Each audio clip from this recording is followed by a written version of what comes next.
We're back for another episode of the Real Life Lounge. Episode 36. And today is actually Halloween. We thought we would talk, and since we're talking about nutrition in this series, we are going to talk a little bit about sugar, candy, just So eating, nutrition. before we dive in, so September was growth mindset, so more focused on what's going on inside. And then October was physical health, moving our bodies.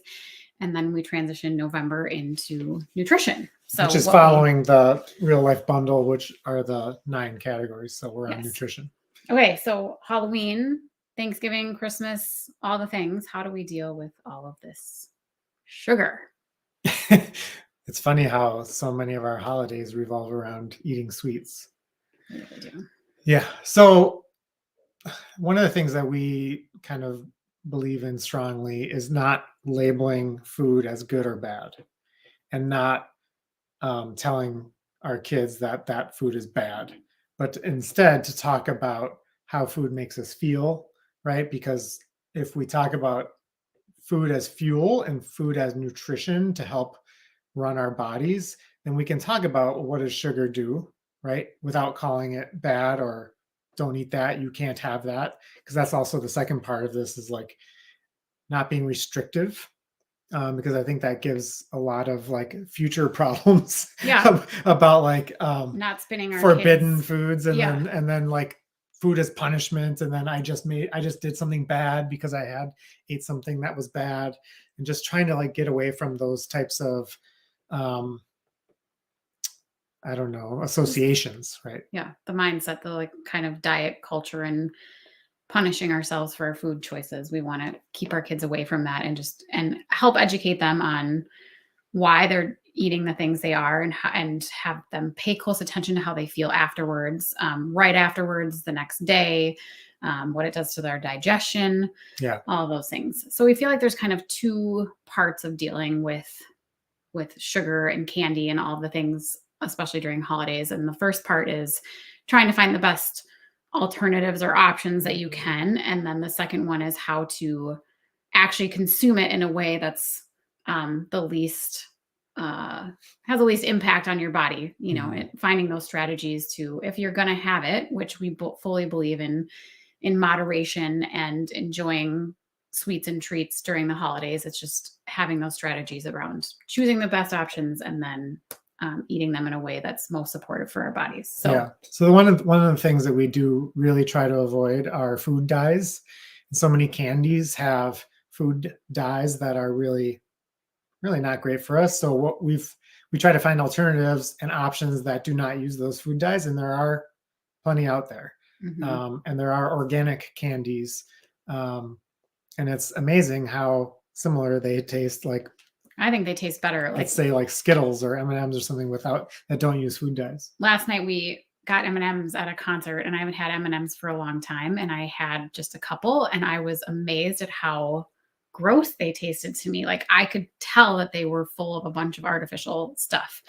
So I think as we help our kids' palates get used to stuff that is, natural and organic, and not all of the artificial dyes and corn syrup and artificial flavors, they actually prefer that stuff. So finding those alternatives, making stuff at home when you can. I when it comes to like pies and bars and that kind of stuff, you're going to have a lot less of the preservatives and corn syrup, and a lot. You can control the amount of sugar too. Like, a lot of stuff doesn't need nearly as much sugar as you don't need 2 cups of white fine sugar in your batch of chocolate chip cookies. Yeah. So finding those alternatives, and there's also a lot of good natural sugars, right? Yeah. Whether it like honey, maple syrup, or agave, like just more natural instead of like the high fructose corn syrups and the. Yeah. And so, I mean, for Halloween specifically, because it is Halloween, we've been doing this for many years with our kids, so it's not a battle. And if you don't have strategies in place for Halloween, it might be harder to, instill those now, depending on the age of your kids. But we've talked about a lot of those things for a long time. So generally, like on the night of Halloween, they'll kind of have whatever they want, but then they pick the better candies, either the more organic stuff or chocolate that doesn't have as much artificial coloring in it. And then they just keep a little bag and we get rid of the rest. You can go to your local orthodontist or dentist and donate it. They usually have a buyback program. Some people do Switch Witch. Google that if you don't know what it is. There's options to reduce the volume of candy in your house. Yeah, So that's alternatives. mm-hmm. Now the other thing to talk about is just what is the consumption of it. Like if you Yeah. are going to have, if you're going to let your kids have some candy or you're having pie or cookies, how do you consume it in a way that's going to be the most supportive to your body? And a big part of that is pairing it with protein. So if they're going to have, a piece of candy mid-afternoon, instead of just letting them have the candy, say, okay, you can have a high protein snack, whether that's a cheese stick or some yogurt or some meat of some kind or a hard-boiled egg, whatever it is, and then pair that with the sugar. So it doesn't create quite a spike in their blood sugar. Or having it after a meal where they've had good protein. I think the protein is a huge part of that, is pairing with the protein. The other strategy is moving their bodies afterwards. When you have sugar, you spike your blood glucose. And when you go for a walk afterwards, it's a great way to level that out and not have it spike as much. So making sure that they're doing some type of physical activity afterwards. They're not just sitting down to watch a show or be on their devices or whatever that may be. In the summer, it was a habit of ours to go for walks after dinner, and if there was some kind of treat or dessert or something with dinner, we didn't go for the walk and then come home and have the dessert. If there was going to be a treat, that happened before the walk. So just those little like refinements to just let the body process in the best way possible. Mm-hmm. Yeah, and then just having the like moderation too. If for some reason there is like a big bag of something, like a bag of, I don't know, Reese's Pieces, or I don't know what you would have, like taking an individual serving size and separating that out instead of just having full realm and access to like the. Yeah, so that it's not so easy to grab big quantities of things, especially like, so if it's in sight, like on a countertop or something where it's like an easy grab is so much more tempting, obviously, than out of sight. And then in-house versus not even in the house. That's a big one. If you just don't introduce it to your house, if it's something that you don't want to be eating. And giving yourself permission to, whether you made it, your mom made it, your grandma made it, it was a gift from someone, give yourself permission to enjoy part of it and then throw it away. Yeah. Like you can still have gratitude for receiving that from whoever made it for you and still enjoy the part that you have. But if it's a large quantity or stuff that you don't love having in your house, it's okay to throw it away. Like first, they will never know. Second of all, it's whether you consume it or it goes in the garbage, it's going away somehow. So just give yourself that permission to.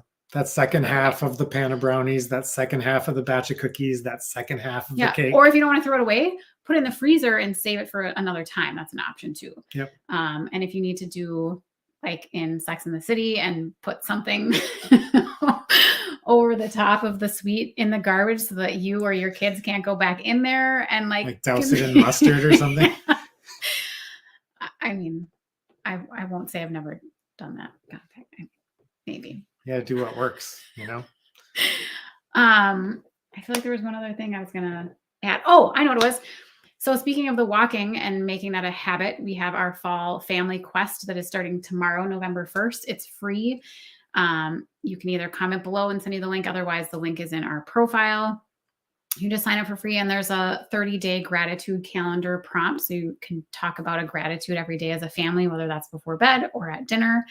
And then a fun little chart to walk every day as a family. It's got 30 miles total, so it'd be a mile a day.